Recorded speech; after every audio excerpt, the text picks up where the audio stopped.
குடியரசுத் தலைவர் ஆட்சியை வந்து தமிழ்நாட்டில் வந்துடக்கூடாதுங்கிற ஒரே காரணத்துக்காக நாங்கள் ஆதரவு கொடுக்குறோம் அப்படின்னு. ஆனால் பேராசிரியர் காதர் மொய்தீன் அவர்கள் வந்து ஒரு பேட்டியில் குறிப்பிடும்போது சொல்கிறாரு, திமுக ஆதரவோடு அதிமுக ஆட்சி அமைப்பதற்கு எங்களிடம் பேசப்பட்டது. அது வந்து எங்களுக்கு ஏற்புடையதாக இல்லை. அதன் காரணமாக நாங்கள் வந்து இந்த தமிழ்நாட்டில் தாவேக ஆட்சி அமைவதற்கு உறுதுணையாக இருந்து அவங்களுக்கு நாங்கள் சப்போர்ட் பண்ணிக்கிறோம், அவங்களுக்கு ஆதரவு கொடுத்துருக்கோம் அப்படிங்கிற ஒரு நிலைப்பாடையும் சொன்னாங்க. முஸ்லீம் லீக்கை பொறுத்தவரையில் பெரும்பாலும் எங்கள் சமூகத்திலேயே ஒரு பெயர் உண்டு. இவர்கள் திமுகவினுடைய சிறுபான்மை பிரிவுகள் என்ற அளவுக்கு சொல்லக்கூடிய காலங்கள்லாம் இருந்தது. இந்திய யூனியன் முஸ்லீம் லீக்கை வந்து ஒரு பெரும் நம்பிக்கைக்குரிய பார்ட்னராக பார்த்தது திமுக. கண்டிப்பாக. ஆனால் இன்னைக்கு அந்த இந்திய யூனியன் முஸ்லீம் லீக்கை ஒரு பெரிய நம்பிக்கை துரோகியாக திமுக பார்க்குது. இந்திய யூனியன் முஸ்லீம் லீக் எந்த எதிர்பார்ப்பும் இல்லாமல் அவரிடத்திலே சென்று நிறைய பழைய சம்பவங்கள் இருக்கிறது, அதையெல்லாம் பேசினால் இன்னும் அந்த விரிசல்கள் அதிகமாகும் என்கின்ற காரணத்தினால் பல விஷயங்களை பொது வழியிலே எங்களுடைய தலைவர்கள் கூட பேசுவது இல்லை. திமுகவினுடைய ஆட்சி அமைந்ததற்கு பின்பாக கூட பிரதிநிதித்துவத்தின் அடிப்படையில் முஸ்லிம் சமூகத்தைச் சேர்ந்த 2 அமைச்சர்கள் அமைச்சரவையில் இடம்பெற வேண்டும் என்ற கோரிக்கையையும் முதலாக இந்த மண்ணிலே வைத்தது இந்திய யூனியன் முஸ்லீம் லீக்கும் அதனுடைய தலைவர்களும் தான். வெளியிலிருந்து சமூகத்தில் ஒரு அமைச்சர் வருவதற்கும் முஸ்லீம் லீக்கிலே ஒரு அமைச்சர் வருவதற்கும் உள்ள வித்தியாசம் நமக்கு ஏற்கனவே தெரிந்திருந்த காரணத்தினால் இது சமூகத்தை மேலும் வலுப்படுத்துவதற்கு, சமூகத்தினுடைய உரிமைகளை வென்றெடுப்பதற்கு ஒரு மிகப்பெரிய வாய்ப்பாக இருக்கும் என்பது எல்லோருக்கும் தெரியும். தமிழ்நாட்டில் கடைக்கோடியில் இருக்கக்கூடிய ஒடுக்கப்பட்ட சமூகங்கள், சிறிய கட்சிகள், கிராமப்புறங்களிலிருந்து தங்களுடைய குரல் சட்டசபையில் ஒலித்திடாதா என்று நினைத்து கொண்டிருக்கக்கூடிய சின்ன சின்ன கட்சிகளுக்கு அரசியலிலே ஒரு வெளிச்சத்தை இன்றைக்கு தந்திருக்கிறது. ஆகவே முஸ்லீம் லீக் செய்திருக்கக்கூடிய இந்த செயல் என்பது எங்கெல்லாம் ஒடுக்கப்பட்ட மக்களும் சிறுபான்மை மக்களும் இருக்கிறார்களோ அவர்கள் தங்களுக்கான பிரதிநிதித்துவம் நாளை அமைச்சரவையில் கிடைக்கும் என்ற நம்பிக்கையோடு நல்ல அரசியலை எடுப்பதற்கான ஒரு வாய்ப்பை முஸ்லீம் லீக் தமிழகத்திலே ஏற்படுத்தி தந்திருக்கிறது. அரசியலை மாறுபட்ட கோணத்தில் எங்களுடைய தலைமுறைக்கு ஏற்றவாறு நீங்கள் செய்யுங்கள் என்ற கோரிக்கையை இளம் தலைமுறை வைக்கிறது என்பதுதான் அதனுடைய வெளிப்பாடு என்கின்ற அடிப்படையில் நாங்கள் எடுத்த முடிவை குறிப்பாக இளைஞர் சமூகம், முஸ்லிம் சமூகத்துடைய இளைஞர் சமூகம் முழுமையாக ஏற்று வரவேற்கிறது.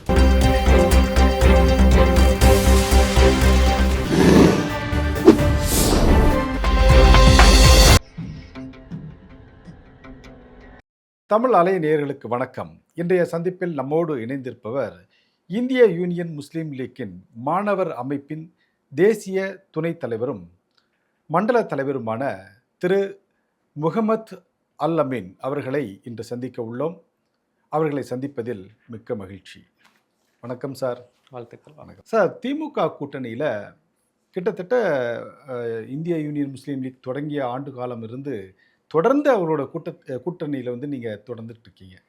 திடீர்னு இப்போது இந்த தேர்தல் முடிந்த பிறகு தாவேகாவிற்கு சப்போர்ட் கொடுத்து அவங்களுடைய ஆட்சி அமைப்பதற்கு உறுதுணையாக ஒரு நீண்ட நெடிய கூட்டணியை விட்டு பிரிஞ்சு வந்து இப்போது அவங்களுக்கு ஆதரவு கொடுக்குறீங்க. என்ன காரணம் சார் உங்களை இந்த இடத்திற்கு கொண்டு வந்தது?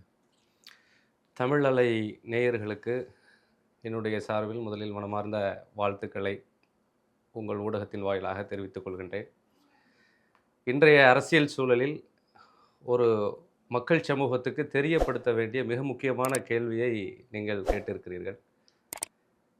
தமிழ்நாட்டு அரசியலை பொறுத்தவரையில் இந்த மண்ணினுடைய அரசியல் என்பது திராவிட அரசியல். திராவிட சித்தாந்தத்தை பொறுத்தவரையில் அது இந்த மண்ணிற்கே உரிய வகையில் எல்லோருக்கும் எல்லாம் என்ற அடிப்படையில் இருந்ததின் காரணமாக அண்ணாவினுடைய முழக்கம், அதற்கு முன்பாக தந்தை பெரியாருடைய முழக்கம், இவையெல்லாம் குறிப்பாக முஸ்லீம் சமூகத்தை பொறுத்தவரையில் மிக நெருங்கிய கொள்கை தொடர்பான உறவுகளோடு இருந்த காரணத்தினால் நீங்கள் குறிப்பிட்டதைப் போல இந்திய யூனியன் முஸ்லீம் லீக் 1948 தொடங்கப்பட்டதற்கு பிறகு சில காலம் தேர்தலுடைய களங்களிலே பங்கெடுத்தோம். சில காலம் தேர்தலில் பங்கெடுக்காத ஒரு சில காலமும் இருந்தது. எல்லோருக்கும் தெரியக்கூடிய வகையில் 1967 தமிழ்நாடு சந்தித்த ஒரு மாபெரும் அரசியல் மாற்றத்தில் மிக முக்கிய பங்காற்றியது இந்திய யூனியன் முஸ்லீம் லீக். எங்களுடைய தலைவர்கள் சொல்லி நாங்கள் கேட்டிருப்பது 1967க்கு முன்பாக 62 தேர்தலிலேயே கிட்டத்தட்ட அந்த கூட்டணி உறுதி செய்யப்பட்டு திராவிட முன்னேற்றக் கழகத்தினுடைய முதல் அரசியல் பங்காளியாக இடம்பெற்றது இந்திய யூனியன் முஸ்லீம் லீக். அதுதான் எங்களுடைய கேள்வி. அதாவது கண்ணியமிகு காகிதம் எழுத்து அவர்கள் தொடங்கிய காலத்திலிருந்து அதற்கு பிறகு ஏற்பட்ட மாற்றங்கள் வரைக்கும் இன்று பேராசிரியர் காலம் வரைக்கும் திமுகவோட நீங்க வந்து மிக நெருக்கமாக இருந்தீங்க. அதாவது வேற மற்ற எந்த கட்சி மற்ற எந்த விதமான ஒரு பிரிவினையும் இல்லாம அவங்களோட ஒரு கூட்டணியில் இருந்தீங்க. திடீர்னு உங்களுக்கு இந்த மாதிரி ஒரு ஆட்சியில் பங்கு வேணும், அதிகாரத்தில் பங்கு வேணும் அப்படின்றது கூட இல்லாமல் தாவேகாவுக்கு முழு மனதோட சப்போர்ட் பண்ணி இன்னைக்கு அமைச்சரவையில் கூட இடம் பெற்றுட்டீங்க. அதற்கு தான் என்ன காரணம் தான் எங்களுக்கு கேட்குறோம். இல்லை, அந்த நடந்த சூழல் எல்லாம் மக்களுக்கும் தெரியும், தங்களுக்கும் தெரியும். மே 4ஆம் தேதி தமிழ்நாட்டுடைய அந்த தேர்தலுடைய முடிவுகள் வெளியிடப்பட்ட சூழலில் ஒரு தொங்கு சட்டசபை வருவதற்கான வாய்ப்புகள் வந்ததை எல்லோரும் அறிந்தோம். அறிந்த சூழலில் மே 4 கிட்டத்தட்ட 9ஆம் தேதி இந்திய யூனியன் முஸ்லீம் லீக் தங்களுடைய ஆதரவை அதிகாரப்பூர்வமாக தெரிவித்தது. அந்த 5 நாட்களுக்குள்ளாக முஸ்லீம் லீக்கை பொறுத்தவரையில் பெரும்பாலும் எங்கள் சமூகத்திலேயே ஒரு பெயர் உண்டு. இவர்கள் திமுகவினுடைய சிறுபான்மை பிரிவுகள் என்ற அளவுக்கு சொல்லக்கூடிய காலங்கள்லாம் இருந்தது. இந்த காலகட்டத்தில் தொடர்ந்து ஆளுநர் யாரையும் ஆட்சி அமைப்பதற்கு அழைக்காத ஒரு சூழல். தாவைக்கா தலைவர் விஜய் அவர்கள் தொடர்ந்து தன்னுடைய ஆட்சியை அமைப்பதற்காக எடுத்த முன்னெடுப்புகளை எல்லாம் கண்டுகொண்டிருந்த மக்கள் சமூகம், அதில் குறிப்பாக முஸ்லீம் சமூகம். முஸ்லீம் சமூகத்தை பொறுத்தவரையில் தொடர்ந்து எங்களுடைய தலைவர், தேசிய தலைவர் பேராசிரியர் அவர்களுக்கு தொடர்பு கொண்டு நாம் இந்த தேர்தலை பாசிசத்திற்கு எதிரான தேர்தலாக நாம் சந்தித்தோம். அதிமுகவும் பாரதிய ஜனதா கட்சியும் ஆட்சிக்கு வந்துவிடக்கூடாது என்பதற்காகத்தானே இந்த தேர்தலை நாம் சந்தித்தோம். அப்படி இருக்கிற சூழலில் குடியரசுத் தலைவர் ஆட்சி இந்த நாட்டில் அமல்படுத்தப்படும் என்றால் சொன்னால் அது நேரடியாக பாஜகவினுடைய ஆட்சியாகத்தான் இருக்கும். அப்படி இருக்கிற எதற்கு நீங்கள் அதற்கு துணை போகிறீர்கள், நீங்கள் உங்களுடைய ஆதரவை வழங்கலாமே என்று கேட்கக்கூடிய ஒரு சூழல் எங்கள் சமூகத்தில் அதிகமாகவே அந்த கேள்விகள் எழும்பத் தொடங்கின.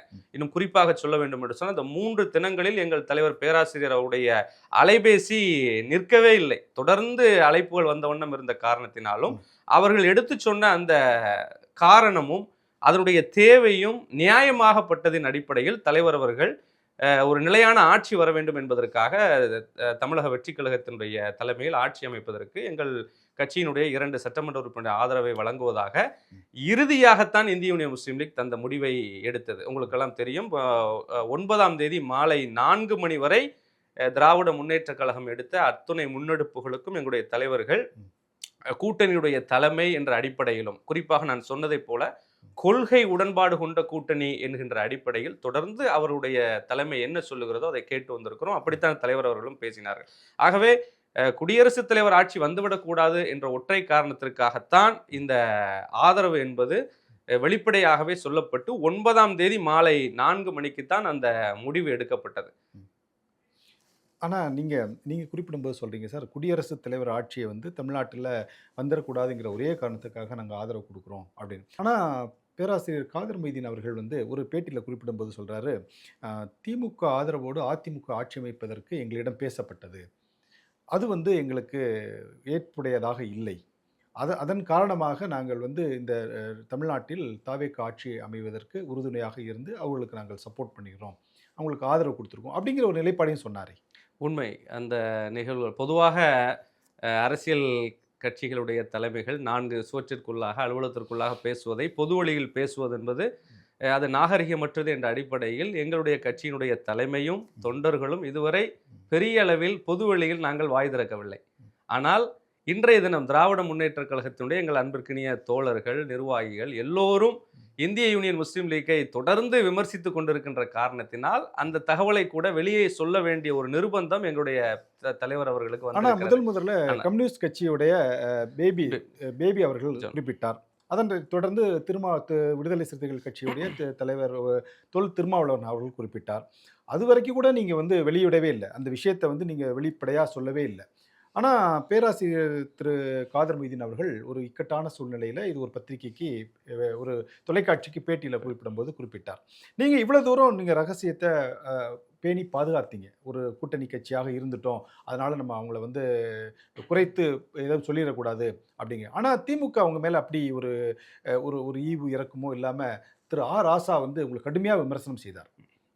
ஏற்றிவிட்ட ஏணியை அப்படிங்கிற மாதிரி உங்களையும் விடுதலை சிறுத்தைகள் கட்சியையும் விமர்சனம் செய்தார். அதை எப்படி நீங்க எடுத்துக்கிறீங்க?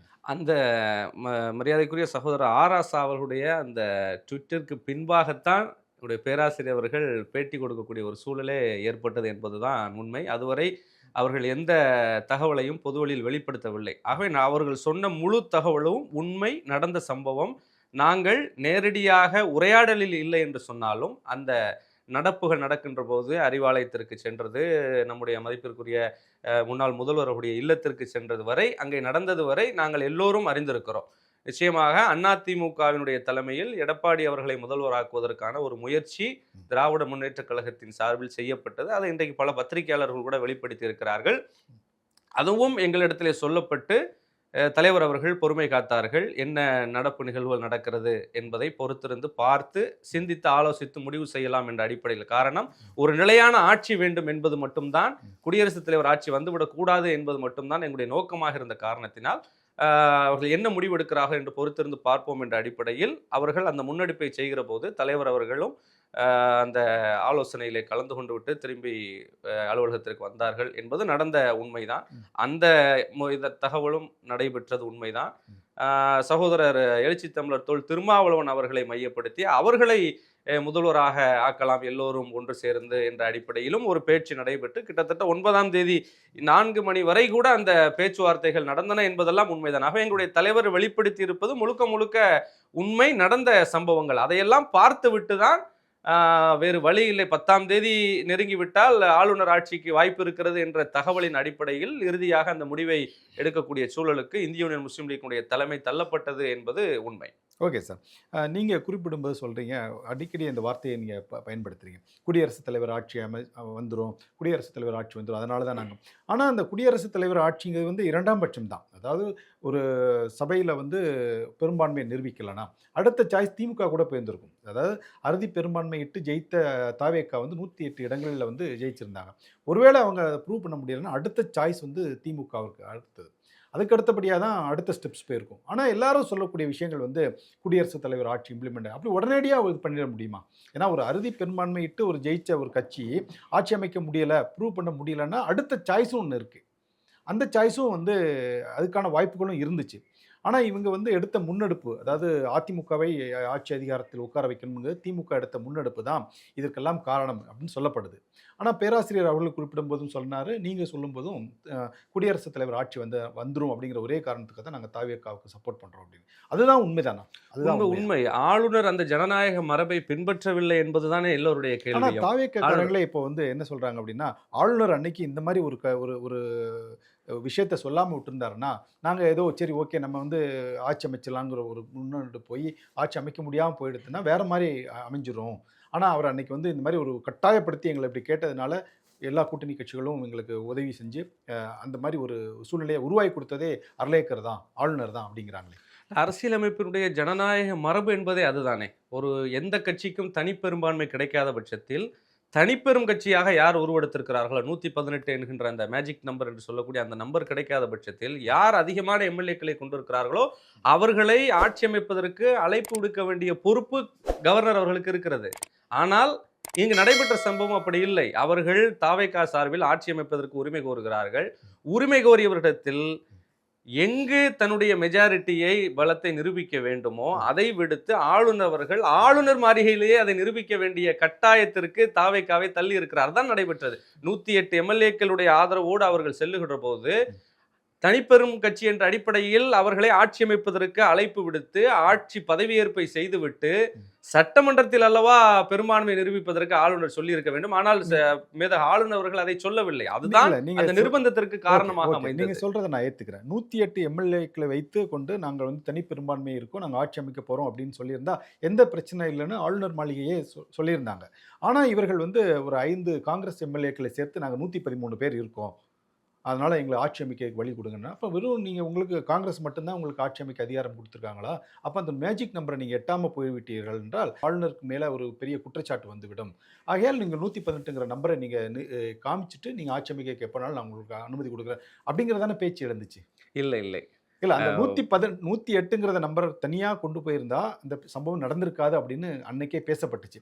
காங்கிரஸ் கட்சி ஒரு 5 காங்கிரஸ் கட்சியோட சேர்த்து நாங்க 113 பேர் இருக்கிறோம் அப்படின்னு காட்டுனதுனால தான் இந்த டிலே அப்படின்னு பொது வெளியில எல்லாம் இல்ல அந்த பேசப்பட்டுச்சு. அந்த தேவையே ஆளுநருடைய செயல்பாட்டால் தான் வந்தது என்பதுதான் எல்லோருடைய கருத்தும். இல்ல அது ஒரு 108ஓடு ஆளுநருக்கு தெரிய ஆளுநர் வந்தது. அழைத்திருந்தால் அவர்கள் காங்கிரஸை அணுக வேண்டிய சூழல் கூட வெளிப்படையாக அணுக வேண்டிய சூழல் வந்திருக்கிறது. இல்ல, இல்ல. மறைமுகமாக இந்த பேச்சுவார்த்தைகள் விஷயத்துல தாவேர்கா நடத்தப்பட்டிருக்கலாம். கொஞ்சம் அவசரப்பட்டு விட்டார்கள் என்று தான் எல்லாருமே பேசினாங்க. அதாவது இன்னைக்கு நம்ம வேணா பேசலாம். இப்போ அதெல்லாம் முடிஞ்சு போன விஷயமா இருந்தது. இப்போ இந்திய யூனியன் முஸ்லீம் லீக் வந்து ஒரு பெரும் நம்பிக்கைக்குரிய பார்ட்னரா பார்த்தது திமுக. கண்டிப்பா, ஆனா கண்டிப்பா. இன்னைக்கு அந்த இந்திய யூனியன் முஸ்லீம் லீக்கை ஒரு பெரிய நம்பிக்கை துரோகியாக திமுக பார்க்கிறது. இதைத்தான் நம்ம பேசுறோம். நம்முடைய திராவிட முன்னேற்றக் கழகத்துடைய மரியாதைக்குரிய தலைவர் முத்துவேல் கருணாநிதி ஸ்டாலின் அவர்கள் தொடங்கி அந்த இயக்கத்தினுடைய கடைக்கோடி தொண்டர்கள் வரை இன்றும் இந்திய யூனியன் முஸ்லீம் லீக் அதே தோழமையை நட்புணர்வோடு நன்றி பாராட்டுதலை செய்து கொண்டுதான் இருக்கிறது. நான் ஏற்கனவே சொன்னதை போல இது நீங்க கொள்கை அடிப்படையிலான கூட்டணி. நிச்சயமாக நாங்களும் தோழமையோடு இப்ப நிச்சயம் ஏன்னா அந்த தோழமையை பாராட்டுகிறோம். கம்யூனிஸ்ட் கட்சி எல்லாம் சொல்லிட்டாங்க. இந்த மாதிரி ஆமா, நாங்க அவர்கள் வந்து கூட்டணி இல்லை கிடையாது என்று இல்ல சொல்லியிருக்கிறார்கள். அப்படின்னு சொல்லி வெளிப்படையாகவே சொல்லிட்டாங்க. ஆனா நீங்க இந்திய யூனியன் முஸ்லீம் லீக்கை பொறுத்தவரையில் எங்களுடைய தமிழ்நாட்டு அரசியலை பொறுத்தவரையில் எங்களுடைய அதற்கான முடிவை எடுக்கக்கூடிய அதிகாரம் பொதுக்குழுவிற்கு வழங்கப்பட்டு பொதுக்குழு வந்து எங்களுடைய தேசிய தலைவரும் தமிழ் மாநில தலைவராகவும் இருக்கக்கூடிய பேராசிரியர் காதர் மொஹிதீன் அவர்களுக்கு கொடுத்திருக்கிறது. அவர்கள் இன்ஷா அல்லாஹ் நிச்சயமாக ஒரு நல்ல முடிவை எடுத்து அவர்கள் அறிவிக்க இருக்கிறார்கள். அந்த முடிவிற்குள்ளாக நாங்கள் செல்லவில்லை. நாங்கள் பேச வேண்டியது என்னவென்று சொன்னால், நம்ம சொன்னதைப் போல அஃபீஷியலாக கிட்டத்தட்ட ஒரு 60 ஆண்டு காலம், 59 60 ஆண்டு காலம் தொடர்ந்து சில நேரங்களில் சில தேர்தல்களில் மாத்திரம் அவர்கள் பாஜகவோடு உடன்பட்டிருந்த சில காலம், அனைத்து இந்திய அண்ணா திராவிட முன்னேற்ற கழகத்தை புரட்சித் தலைவர் எம்ஜிஆர் அவர்கள் தொடங்கி அவர்கள் சந்தித்த முதல் பொது தேர்தல் 77 இந்திய யூனியன் முஸ்லீம் லீக் அண்ணா திமுகவோட கூட்டணி இருந்தது. இப்படி சில காலத்தை தாண்டி பெரும்பாலான 80% காலகட்டங்களில் திராவிட முன்னேற்ற கழகத்தோடு இந்திய யூனியன் முஸ்லீம் லீக் கூட்டணியிலே இருந்திருக்கிறது. அந்த தோழமை இன்றும் தொடர்ந்து கொண்டுதான் இருக்கிறது. தேர்தல் அரசியலில் கூட்டணியா இல்லையா என்பதை தலைவர் அவர்கள் நிச்சயமாக அறிவிக்க இருக்கிறார்கள். ஆனால் இன்று நடைபெற்றுக் கொண்டிருக்கக்கூடிய சம்பவங்கள் திராவிட முன்னேற்ற கழகத்துடைய நீங்கள் கேட்டதை போல துணை பொதுச் செயலாளர் அண்ணன் ஆர் ஆசா அவர்கள் தொடங்கி வைத்த அந்த விமர்சனங்கள் இன்றைக்கும் தொடர்ந்து வந்து கொண்டே இருக்கின்றன. அவர்கள் இத்தனை ஆண்டு காலம் இந்திய யூனியன் முஸ்லீம் லீக் எந்த எதிர்பார்ப்பும் இல்லாமல் அவரிடத்திலே சென்று நிறைய பழைய சம்பவங்கள் இருக்கிறது, அதையெல்லாம் பேசினால் இன்னும் அந்த விரிசல்கள் அதிகமாகும் என்கின்ற காரணத்தினால் பல விஷயங்களை பொது வழியிலே எங்களுடைய தலைவர்கள் கூட பேசுவது இல்லை. 1989 காலகட்டம் இந்திய யூனியன் முஸ்லீம் லீக் தமிழ்நாடு வரலாற்றிலே மிக முக்கியமான காலகட்டம். அந்த காலகட்டத்திலே நடந்த சம்பவங்களை எல்லாம் பொதுவெளியிலே பேசணும் என்று சொன்னால் திராவிட முன்னேற்ற கழகமும் இந்திய யூனியன் முஸ்லீம் லீக்கும் எந்த காலத்திலும் இன்னும் சேர முடியாது என்கின்ற நிலைக்கு தள்ளிவிடும். 89 தேர்தல்களுக்கு முன்பாக எங்களுடைய அன்றைய தலைவர் மரியாதைக்குரிய சிராஜுல் மில்லத் ஏ கே அப்துல் சமது சாஹிப் அவர்கள் தமிழ்நாட்டு மாநில பொதுக்குழுவில் நிறைவேற்றப்பட்ட பொதுக்குழு மற்றும் செயற்குழுவில் நிறைவேற்றப்பட்ட அந்த தீர்மானத்தின் அடிப்படையில் ஆட்சியில் பங்கு என்ற கோரிக்கையை 1989க்கு முன்பாகவே திராவிட முன்னேற்ற கழகத்தினுடைய தலைவர் அன்றைய தலைவர் கலைஞர் அவரிடத்திலே வைத்து அப்போது ஏற்பட்ட சில மனக்கசப்புகள் எல்லாம் வரலாற்றில் பதிந்திருக்கின்றன. அதை பற்றியெல்லாம் இப்போது பேசினோம் என்று சொன்னால் அந்த உறவே இன்னும் மேலும் விரிசலடையும் என்ற காரணத்தினால் பல விஷயங்களை பொதுவெளியில் பேசுவதில்லை. இப்படி தொடர்ந்து ஆட்சியில் பங்கு என்பதை காலம் காலமாக முஸ்லீம் லீக் ஒரு அரசியல் சாதாரண ஒரு அணுகுமுறையோடு தொடர்ந்து சொல்லிக் கொண்டுதான் வந்திருக்கிறது. வெளிப்படையாக கேட்கவில்லையே தவிர 2026 நடந்திருக்கு. அதை தான் சொல்றோம். அப்போ திராவிட முன்னேற்ற கழகம் எடுத்த எல்லா முன்னெடுப்புகளுக்கும் இந்திய யூனியன் முஸ்லீம் லீக் எந்த எதிர்பார்ப்பையும் தெரிவிக்காமல் இத்தனை ஆண்டு காலம் உடன் நின்றிருக்கிறது. கண்மூடித்தனமா ஆதரவு கொடுத்தீங்க. அந்த ஆதரவு நான் ஏற்கனவே சொன்னதை போல கொள்கை அடிப்படையிலான உறவு என்கின்ற காரணத்தினால் அந்த ஆதரவிலிருந்து நாங்களே விரும்பினாலும் எங்களை விலக்கிக் கொள்ள முடியாத சூழல் தான் இந்திய அரசியலிலே இருக்கிறது. உதாரணத்துக்கு உங்களுக்கு எல்லாம் தெரியும், பாஜகவினுடைய அத்துணை திட்டங்களையும் எதிர்ப்பதில் திராவிட முன்னேற்ற கழகம் எங்களுக்கு உறுதுணையாக இருந்தது, இன்றும் எதிர்த்து கொண்டிருப்பதாக சொல்லுகிறார்கள் என்கின்ற அந்த காரணத்தினால் முஸ்லிம் சமூகத்தினுடைய உணர்வுகளை புரிந்து கொள்ளக்கூடிய கட்சியாக இன்றைக்குமே திமுக இருந்திருக்கிறது என்றுதான் எங்களுடைய தலைவர்கள் சொல்லியிருக்கிறார். ஆகவே இது தேர்தலுக்கான உறவு அல்ல என்பதை தொடர்ந்து சொல்லி வந்திருக்கிறார்கள். அந்த காரணத்தினால்தான் எந்த எதிர்பார்ப்பையும் அவர்களிடத்தில் நாமும் வைக்கவில்லை. ஆனால் உரிய எங்கள் சமூகத்துக்கான பிரதிநிதித்துவத்தை நீங்கள் கொடுக்க வேண்டும் என்றுதான் தொடர்ந்து முஸ்லீம் லீக் சொல்லி வந்திருக்கிறது. தமிழ்நாட்டில் 5.86% முஸ்லீம்கள் இருக்கிறார்கள். அந்த 5.86% முஸ்லீம்களுக்கு சட்டமன்றத்திலும் நாடாளுமன்றத்திலும் உரிய பிரதிநிதித்துவத்தை நீங்கள் வழங்குங்கள் என்று சொல்லி இருக்கிறோம். அதற்கு அடுத்தபடியாக திமுகவுடைய ஆட்சி அமைந்ததற்கு பின்பாக கூட பிரதிநிதித்துவத்தின் அடிப்படையில் முஸ்லிம் சமூகத்தை சேர்ந்த 2 அமைச்சர்கள் அமைச்சரவையில் இடம்பெற வேண்டும் என்ற கோரிக்கையையும் முதலாக இந்த மண்ணிலே வைத்தது இந்திய யூனியன் முஸ்லீம் லீக்கும் அதனுடைய தலைவர்களும் தான். 2011 அனைத்து இந்திய அண்ணா திராவிட முன்னேற்ற கழகம் ஆட்சியில் அமர்ந்த போது கூட அன்றைக்கு ஒரே ஒரு முஸ்லிம் சமூகத்திலிருந்து ஒரு அமைச்சர் தான் கொடுக்கப்பட்ட காலகட்டத்தில் அன்றைக்கு பேராசிரியர் அவர்கள் குரல் கொடுத்தார்கள். 2016 குரல் கொடுத்தார்கள். அப்படி குரல் கொடுத்ததுடைய விளைவாகத்தான் நம்முடைய சகோதரி வாணியம்பாடியினுடைய சட்டமன்ற உறுப்பினராக இருந்த நிலோஃபர் கவில் அவர்கள் பின்பாக அமைச்சரவையில் சேர்க்கப்பட்டார் என்பதெல்லாம் வரலாறு. ஆகவே இந்திய யூனியன் முஸ்லீம் லீக் உரிய பிரதிநிதித்துவம் என்று வேண்டும் என்று தொடர்ந்து இயங்கிக் கொண்டிருக்கிறது, சம்பந்தப்பட்ட கட்சிகளிடம் சொல்லிக் கொண்டிருக்கிறது. அந்த பிரதிநிதித்துவம் இன்றைக்கு சமூகத்திற்கு வேண்டும் என்பதை தாண்டி முஸ்லிம் லீக்கிற்கும் வேண்டும் என்ற குரல் கட்சியினுடைய தொண்டர்களிடத்தில் எழும்ப தொடங்கி இருக்கிறது. அவ்வளவுதான் வித்தியாசம். ஓகே, நீங்க சொன்னீங்க, அதாவது இஸ்லாமியர்களுடைய முஸ்லிம்களுடைய உணர்வுகளை புரிந்து கொண்ட ஒரு அரசாக திமுக அரசு இருந்தது. திமுக அரசாக இருந்தாலும் சரி, அவங்களோட கட்சியாக இருந்தாலும் சரி, எங்களுடைய உணர்வுகளையும் எங்களுடைய உரிமைகளையும் காக்கக்கூடிய ஒரு அரசாக இருந்துச்சு. நீங்கள் சொல்லக்கூடிய பாயிண்ட்லேருந்து நான் என்ன சொல்கிறேன்னா, இஸ்லாமியர்களை பாதுகாக்கக்கூடிய ஒரு அமைப்பாக திமுக பார்க்கப்பட்டது அப்படின்னு. கடந்த 5 ஆண்டு காலமாக இஸ்லாமியர்களின் கோரிக்கைகள் நிறைவேற்றப்பட்டனவா? பெரும்பாலான கோரிக்கைகள், மிக முக்கியத்துவம் வாய்ந்த கோரிக்கைகள் சில நிறைவேற்றப்படவில்லை என்கின்ற வருத்தம் இஸ்லாமிய சமூகம் எல்லோருக்கும் இருக்கிறது, அரசியலை தாண்டி. இதில் முஸ்லீம் சமூகத்தை பொறுத்தவரையிலும், முஸ்லீம் லீக்கை பொறுத்தவரையிலும் இதை 2 விதமாக திமுகவை எடை போட்டு பார்க்க வேண்டிய நிர்பந்தம் இருக்கிறது. ஒன்று, எங்களுக்கு பிரச்சனை என்று வருகிற போது உடன் நின்றவர்கள் யார் என்ற அடிப்படையில் நன்றி விசுவாசத்தை ஒரு தட்டிலும், அதே நேரத்தில் சமூகத்திற்கான பிரச்சனைகள் என்று வருகிற போது, தேவைகள் உரிமைகள் என்று வருகிற போது அதை வழங்கிய கட்சிகள் எது என்கின்ற 2 தட்டில் எடை போட்டு பார்க்க வேண்டிய சூழலில் பல பிரச்சனைகளில் சமூகம் நன்றி உணர்வை 49 விழுக்காடும் எதிர்ப்பை 51 விழுக்காடும் சேர்ந்திருக்கிறது. சில நேரங்களில் எதிர்ப்பு 49, நன்றி விசுவாசம் என்பது 51 விழுக்காடு என்ற அடிப்படையில் அந்த தராசு நீண்ட காலமாக சென்று கொண்டிருக்கிறது. இந்த முறை எங்களுக்கான பிரதிநிதித்துவம் என்று யோசிக்கிற போது தமிழ்நாட்டு அரசியலில் ஒரு மாபெரும் புரட்சியாக 2026 ஒரு கூட்டணி அரசு என்கின்ற ஒரு முழக்கம் வைக்கப்பட்டு அதை இன்றைக்கு சாத்தியப்படுத்தியும் காட்டியிருக்கிறார்கள். இப்போது முஸ்லீம் லீக் பெற்றிருக்கக்கூடிய இந்த வாய்ப்பு என்பது இது வெறுமனே முஸ்லீம் லீக்கிற்கு கிடைத்த வாய்ப்பு அல்ல.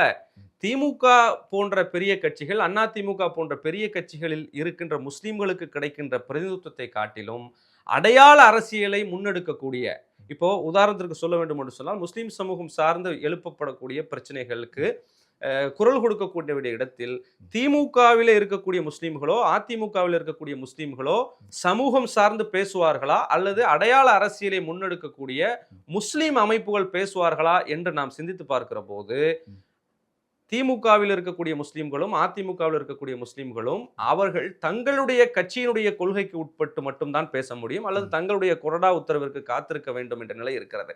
ஆனால் சமூகமா மற்றவையா என்று பார்க்கிற போது முஸ்லிம் லீக்கினுடைய சட்டமன்ற உறுப்பினர்கள், நாடாளுமன்ற உறுப்பினர்கள் தான் சமூகம் சார்ந்து சிந்திக்கக்கூடிய ஒரு சூழல் இங்கே இருக்கின்ற காரணத்தினால் வெளியிலிருந்து சமூகத்தில் ஒரு அமைச்சர் வருவதற்கும் முஸ்லிம் லீக்கிலே ஒரு அமைச்சர் வருவதற்கும் உள்ள வித்தியாசம் நமக்கு ஏற்கனவே தெரிந்திருந்த காரணத்தினால் இது சமூகத்தை மேலும் வலுப்படுத்துவதற்கு, சமூகத்தினுடைய உரிமைகளை வென்றெடுப்பதற்கு ஒரு மிகப்பெரிய வாய்ப்பாக இருக்கும் என்பது எல்லோருக்கும் தெரியும்.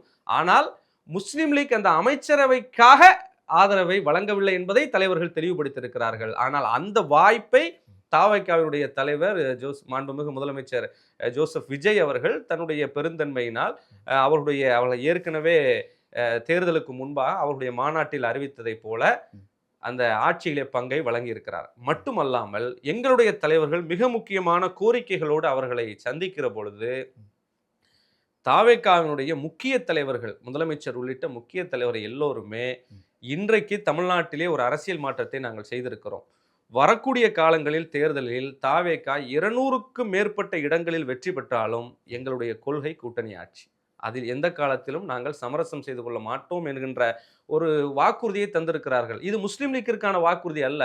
தமிழ்நாட்டில் கடைக்கோடியில் இருக்கக்கூடிய ஒடுக்கப்பட்ட சமூகங்கள், சிறிய கட்சிகள், கிராமப்புறங்களிலிருந்து தங்களுடைய குரல் சட்டசபையில் ஒலித்திடாதா என்று நினைத்து கொண்டிருக்கக்கூடிய சின்ன சின்ன கட்சிகளுக்கு அரசியலிலே ஒரு வெளிச்சத்தை இன்றைக்கு தந்திருக்கிறது. ஆகவே முஸ்லிம் லீக் செய்திருக்கக்கூடிய இந்த செயல் என்பது எங்கெல்லாம் ஒடுக்கப்பட்ட மக்களும் சிறுபான்மை மக்களும் இருக்கிறார்களோ அவர்கள் தங்களுக்கான பிரதிநிதித்துவம் நாளை அமைச்சரவையில் கிடைக்கும் என்ற நம்பிக்கையோடு ம். நல்ல அரசியலை எடுப்பதற்கான ஒரு வாய்ப்பை முஸ்லீம் லீக் தமிழகத்திலே ஏற்படுத்தி தந்திருக்கிறார். ஓகே. அவ்வளவுதான். Okay sir. நீங்க அமைச்சரவையில இடம்பெறுவதற்கு ஒரு நீண்ட யோசனைக்கு பிறகு தான் அமைச்சரவையில இடம்பெற்றீங்க. இப்போ அமைச்சரவையில இடம்பெற்ற பிறகு சொல்றீங்க, ஒரு கொள்கைக்காக எங்களுடைய கூட்டணி வந்து தொடரும் அப்படிங்கிற மாரி அந்த விஷயத்த நீங்க முன்னெடுத்து சொல்றீங்க. அதாவது எங்க ஒடுக்கப்பட்ட மக்களும், எங்க வந்து சிறுபான்மை மக்களும் காக்கப்பட வேண்டுமோ, அந்த இடத்துல வந்து செயலாற்றுவதற்கு நாங்கள் தயாராக இருக்கோம். எங்களுடைய பிரதிநிதித்துவம் அந்த இடத்துக்கு தேவை என்ற ரீதியில வந்து உங்களுடைய கொள்கை இருக்கு. இப்ப ஏற்கனவே நீங்க வந்து கொள்கை கூட்டணி அப்படின்னு சொன்ன திமுகவோட உங்களுடைய கூட்டணி இனி வருங்காலத்துல தொடருமா? தொடராதா? அதை எங்களுடைய பொதுக்குழுவில் தலைவர் அவர்கள் முடிவெடுக்க இருக்கிறார்கள். ஆனால் ஏன்னா, ஒரு இது பொதுவான எதுக்காக கேட்கிறேன் பார்வை அப்படின்னா, இதுவரைக்கும் நீங்க வந்து ஆட்சியில் பங்கு, அதிகாரத்தில் பங்கு வேணும்னு மற்ற கட்சிகள் மாரி கேட்டீங்க. அப்போ திமுகவில் தொடர்ந்து நிராகரிக்கப்பட்டது. ஆனால் உங்களை வந்து வாலண்டியரா நீங்க எடுத்துக்கோங்க. இந்தாங்க உங்களுக்கு ஒரு சீட்டு தரேன்னு சொல்லி உங்களுக்கு தாம்பூல தட்டில் வைத்து தாவேக்கா குடுத்திருக்கு. இது ஒரு உங்களுக்கு அதாவது ஒடுக்கப்பட்ட மக்களுக்கு, சிறுபான்மையின மக்களுக்கும் கிடைத்த ஒரு பெரிய வரப்பிரசாதம். அதுவும் உங்களுடைய சமூகத்தை சேர்ந்த அ சிறுபான்மையினர் நலத்துறை அமைச்சராகவே உங்களுக்கு கொடுத்துருக்காங்க. இந்த துறையை பயன்படுத்தி உங்களுடைய வளர்ச்சிக்கும், உங்களுடைய முன்னெடுப்புகளுக்கும் இது உதவக்கூடிய ஒரு இது. ஸோ இந்த தாவேக்கா குடுத்திருக்க இந்த வாய்ப்பை பயன்படுத்தி, தொடர்ந்து நீங்க வந்து சிறப்பா செயல்படுவதற்கான ஒரு வாய்ப்பு இருக்கு. ஸோ நீங்க தொடர்ந்து இந்த கூட்டணியோட தொடருவீங்களா? மாட்டீங்களா? தான் என்னுடைய கேள்வி. இல்ல அதை நான் சொன்னதைப் போல பொதுக்குழு நம்முடைய வருகின்ற 20ஆம் தேதி சென்னையிலே பொதுக்குழு கூட்டப்பட இருக்கிறது. பொதுக்குழுவிலே தலைவர்கள் நிச்சயமாக அறிவிப்பார்கள். ஆனால் உங்களைப் போன்ற பத்திரிகையாளர்கள் தலைவர் அவர்களிடத்திலே கேட்ட அந்த கேள்விக்கு தலைவர் அவர்கள் பதிலளிக்கிற போது, ஆட்சியில் பங்கு என்று வந்துவிட்டால் அவர்களோடு தோழமை என்பது தானே அர்த்தம் என்றெல்லாம் சொல்லியிருக்கிறார்கள். பட் அதையெல்லாம் தாண்டி நம்முடைய தமிழகம் தழுவிய அளவில் வரக்கூடிய பொதுக்குழு உறுப்பினர்களுடைய கருத்துக்களை எல்லாம் கேட்டு நிச்சயமாக தலைவர் அவர்கள் அந்த முடிவை எடுத்து ஓகே. அறிவிப்பார்கள். அந்த அதிகாரம் வந்து ஓகே. தலைவருக்கு ஓகே. மட்டுமே நீங்க சொல்றத நான் கொடுக்கப்பட்டிருக்கிறது. புரிந்துக்கிறேன். கண்டிப்பாக. இதே மாரி நீங்க வந்து இப்போ திமுக கூட்டணியில நீண்ட நெடிய காலங்கள் இருந்து, அதற்கு பிறகு நீங்க இப்போ தாவேக்காவுல இணைஞ்சிருக்கீங்க. இப்போ நீங்க ஒரு மாணவர் அமைப்புடைய தலைவரா இருக்கீங்க. ஒரு மண்டல தலைவரா இருக்கீங்க. தேசிய அளவுல ஒரு துணைத் தலைவரா இருக்கீங்க. இப்போ நீங்க இந்த அ தாவேக்கா கூட்டணியில இணைந்த பிறகு, உங்களுடைய சமுதாய மக்களையும், உங்களுடைய மாணவர்களையும் சந்திக்கும்போது, அவங்க இத்தனை வருஷம் நம்ம திமுகல இருந்தோமே அப்படிங்கிற எண்ணம் மறுபடியும் பிரதிபலிக்குதா? இல்ல நம்ம தாவேக்காவிலே இருக்கிற உற்சாகத்தை ஏற்படுத்துதா? இல்ல இந்த தேர்தல் முஸ்லிம் சமூகத்திற்கு மட்டுமல்ல, தமிழ்நாட்டிற்கே ஒரு பாடத்தை சொல்லியிருக்கிறது. திமுக, அதிமுக, காங்கிரஸ் உள்ளிட்ட பல முஸ்லீம் லீக் உள்ளிட்ட பல கட்சிகள் இதுவரை கையாண்டு வந்திருக்கக்கூடிய அரசியலை இந்த தேர்தல் முற்றிலுமாக மாற்றியிருக்கிறது. நேத்து உயர்நீதிமன்ற குறிப்பாக நீதிபதியே சொல்லியிருக்கிறார். ஆமா. அதாவது சமுதாய, சாதி, மத பேதங்கள் எல்லாம் அகற்றிய அரசு இந்த அரசு. அரசு அதை தாண்டி இப்போது தமிழ்நாட்டு அரசியல் கட்சிகளுக்கு இன்றைக்கு இருக்கக்கூடிய மாணவர், இளைஞர் சமூகம் இன்றைக்கு சொல்கிறார்கள் என்றால் ஜென்சி தலைமுறை என்று சொல்கிறார்கள். அதை தாண்டி இளைஞர் சமூகம் இன்றைக்கு தெளிவான ஒரு பதிலை இந்த தேர்தலில் தந்திருக்கிறார்கள். அந்த பதில் என்பது காலம் காலமாக நீங்கள் உங்களுடைய குடும்பம், உங்களுடைய வாரிசு என்கின்ற அரசியல் அல்லது உங்கள் பழமைவாத அந்த அரசியல். இப்போ உதாரணத்துக்கு சொல்ல வேண்டும் என்று சொன்னால், மாநாடுகள் போட்டு மேடையில் பேசுவதை கூட இன்றைக்கு இருக்கக்கூடிய தலைமுறை விரும்பவில்லை. அவர்களுக்கு ஆன அரசியலை ஒரு ஸ்மார்ட் போன் மூலமாக அவர்கள் இல்லத்திற்கே சென்று விட முடியும் என்பதைத்தான் இந்த தேர்தல் நமக்கு வெளிக்காட்டி இருக்கிறது. திமுக தலைவர் தலைவர் அவர்களும் அதான் சொன்னாரு. ஆமா, தலைவர் அவர்களும் அதைத்தான் பதிவு செய்கிறார். கிட்டத்தட்ட ஒரு 1.25 கோடி வாக்காளர்கள் ஏகோபித்தமாக இந்த அரசை தேர்வு செய்திருக்கிறார்கள் என்பதைத்தான் நாங்கள் ஏற்றிருக்கிறோம் என்று எங்களுடைய தலைவர் சொல்கிறார். அதைத்தான் இந்த நாட்டினுடைய எல்லா மக்களுக்கும் நாமும் சொல்ல இருக்கிறோம். அந்த 1.75 கோடி வாக்காளர்கள் என்பவர்கள் யார்? 18 வயதிலிருந்து 30 வயதிற்கு உட்பட்ட இளைஞர் சமூகம் முழுமையாக கிட்டத்தட்ட ஒரு 90-95% வாக்குகள் தாவேக்காவிற்கு போயிருக்கு. அப்போ ஒரு மாற்றத்திற்கான அரசியலை இன்றைய தலைமுறை விரும்புகிறது. அல்லது அரசியலை மாறுபட்ட கோணத்தில் எங்களுடைய தலைமுறைக்கு ஏற்றவாறு நீங்கள் செய்யுங்கள் என்ற கோரிக்கையை இளம் தலைமுறை வைக்கிறது என்பதுதான் அதனுடைய வெளிப்பாடு என்கின்ற அடிப்படையில் நாங்கள் எடுத்த முடிவை குறிப்பாக இளைஞர் சமூகம், முஸ்லிம் சமூகத்துடைய இளைஞர் சமூகம் முழுமையாக ஏற்று வரவேற்கிறது. எங்களுக்கு தொடர்பு கொள்ளக்கூடியவர்கள் நான் சொன்னதைப் போல திமுகவில் இருக்கக்கூடிய முஸ்லிம் சமூகம் தொடர்ந்து பயணித்துக் கொண்டிருக்கிறார்கள். திமுகவில் இருக்கக்கூடிய முஸ்லிம்கள் அந்த அவருடைய கட்சி ஆட்சிக்கு அமரவில்லை. முக்கியமாக எல்லோரும் வருத்தப்படக்கூடிய அளவில் கொளத்தூரிலே ஸ்டாலின் அவர்களே தோற்றது எல்லோருக்கும் வருத்தம் என்ற அடிப்படையில் அவர்கள் தங்களுடைய ஆதங்கத்தை வெளிப்படுத்துகிறார்களே தவிர நடந்த அரசியல் மாற்றத்தை யாரும் ஏற்காமல் இருக்க முடியாது. அது நடந்தது தான் என்ற அடிப்படையில் தமிழகத்துடைய இளைஞர்களும் மாணவர்களும் இந்த நாட்டில் இருக்கக்கூடிய அரசியல் கட்சிகளுக்கு தங்களுடைய தேவை என்ன என்பதை வாக்குகளால் நிரூபித்திருக்கிறார்கள். இதை புரிந்து கொள்ளாத அரசியல் கட்சிகள் இனி வரக்கூடிய காலங்களில் அரசியலில் இருக்க முடியாது. அதுக்கு முஸ்லீம் லீக்கும் விதிவிலக்கு அல்ல.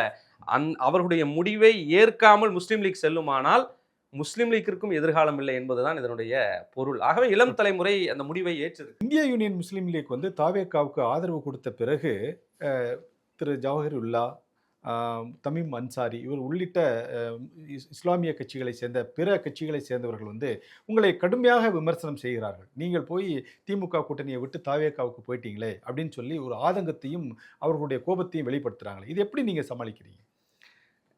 விமர்சனம் யார் வேண்டுமானாலும் வைக்கலாம். ஆனால் அந்த விமர்சனத்தை யார் வைக்கிறார்கள் என்பது நிச்சயமாக பார்க்கப்பட வேண்டிய ஒன்று. அந்த அவர்களெல்லாம் உதயசூரியன் சின்னத்துல போட்டிட்டாங்க, நீங்க மட்டும் ஏணி சின்னத்துல போட்டிட்டதுனால அப்படி சொல்றீங்களா? நிச்சயமாக. காரணம், முஸ்லீம் லீக்கினுடைய ஒரு நெடிய பாரம்பரியம் இருக்கிறது. அது எல்லோருக்கும் அறிந்தது, அவர்களுக்கும் நிச்சயமாக தெரியும். முஸ்லீம் லீக்கை பொறுத்தவரை இன்றைக்கு 2 மாநிலங்களில் ஆட்சியில் இருக்கிறோம்.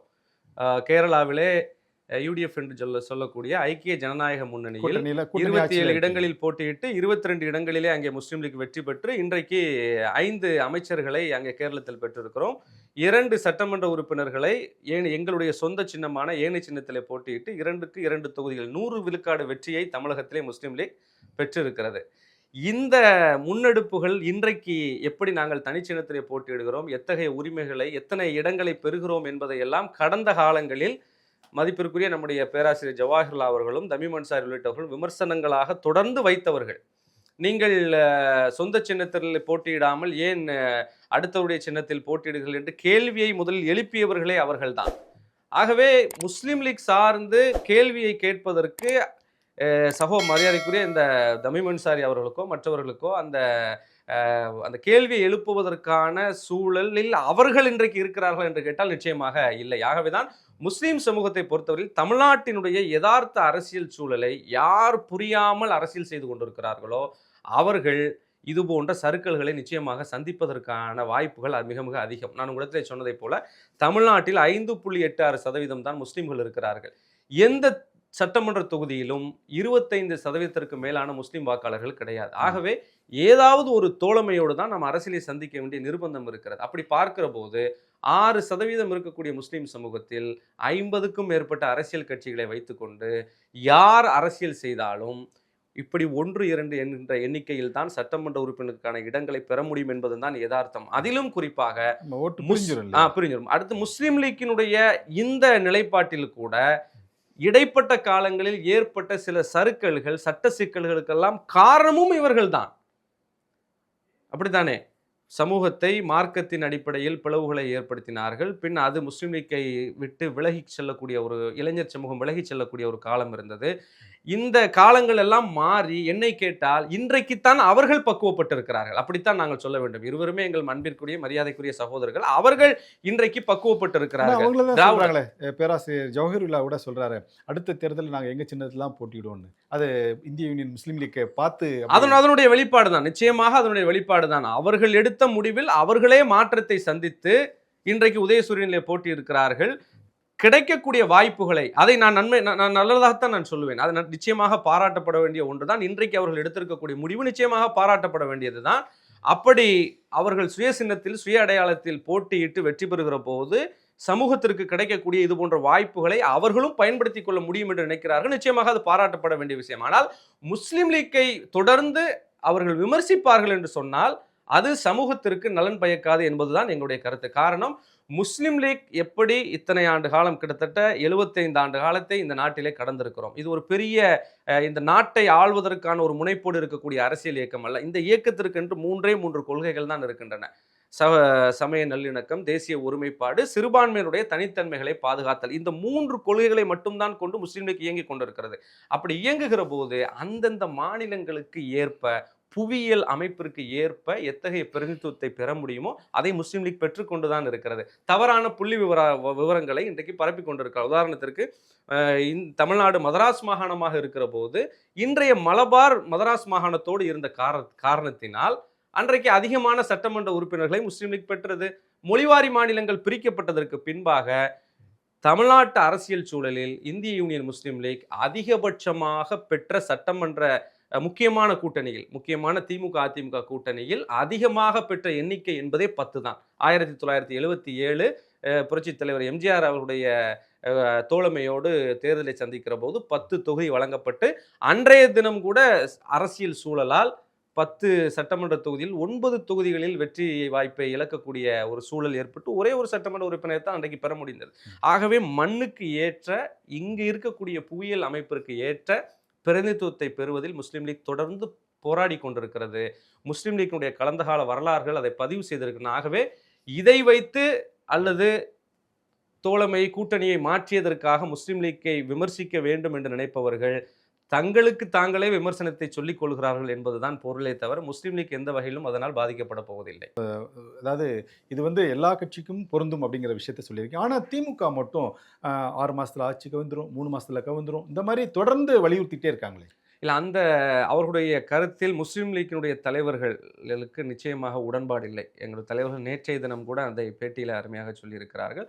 அதான் நான் சொல்லுகிறேன், 1.25 கோடி வாக்காளர்கள் தமிழக வாக்காளர்களுடைய மனநிலையை எதிர்த்து ஒரு அரசியலை செய்ய முடியும் என்றால் அதையும் மக்கள் சமூகம் எதிராகத்தான் பார்க்கும். உதாரணத்திற்கு திமுக அதிமுக சேர்ந்து ஆட்சி அமைத்தாலும் சரி, அல்லது எல்லா கட்சிகளும் சேர்ந்து எழுச்சி தமிழர் அவர்களை முதல்வராக்கும் என்ற அந்த திட்டத்தில் உடன்பட்டாலும் சரி, இந்த ஏற்கனவே 1,75,00,000 வாக்காளர்கள் என்ன அந்த முடிவை எடுத்தார்களோ அதற்கு எதிராக ஒரு அரசு அமையும் போது இது இன்னும் தாவேக்காவிற்கு கூடுதல் பலத்தை தான் தரும். உதாரணத்திற்கு 2029 பாராளுமன்ற தேர்தல் வரும் என்று சொன்னால் அந்த வாக்காளர்களுடைய எண்ணிக்கை இந்த இது போன்ற கூட்டணிகளுடைய முடிவினுடைய காரணமாக அது 3 கோடி வாக்குகளாக உயர்வதற்கு கூட வாய்ப்பு இருக்கிறது. மக்கள் சமூகம் அப்படித்தான் சிந்திக்கும். நான் ஒரு முடிவெடுத்தேன், நீ எனக்கு மாற்றமாக நீங்கள் உங்களுக்குள் அஜெண்டாவை வைத்துக்கொண்டு ஆட்சி அமைக்கிறீர்கள் என்ற கோபம் நிச்சயமாக மக்களுக்கு வரும். ஆகவே ஏகோபித்த ஆதரவை தந்திருக்கக்கூடிய மக்களுடைய மனநிலை நாம் ஏற்பதுதான் இன்றைய சூழலுக்கு எல்லா அரசியல் கட்சிகளுக்குமே நல்லது. ஆகவே ஆட்சி கவிழ்ந்து விடும் அல்லது ஆட்சியை மாற்றி விடுவோம் என்று சொல்வதெல்லாம் மேலும் மக்களுக்கு கசப்புகளை தருமே தவிர அதை மக்கள் ஒருபோதும் ஏற்றுக்கொள்ள மாட்டார்கள். நன்றி, வணக்கம் சார். நன்றி.